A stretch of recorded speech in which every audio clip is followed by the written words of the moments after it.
Hello दोस्त, हिटियां तोड़ते हुए और ये पुनी देवी बोल रही है क्या सा उजाड़ कह रहे है हलो बाजरी में तो गड्डू रखा ही करे एडू उजाड़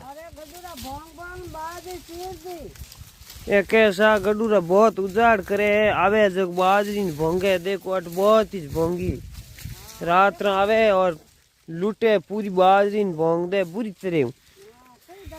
और किसान बहुत परेशान है। किसान परेशान हो आप बहुत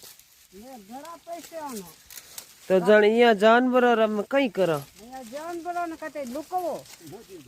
तो ये मठी रही धरती में जा कटे रुकड़ी करो और तुम अपन रुकड़ी करो है तो आपड़ा कट जाए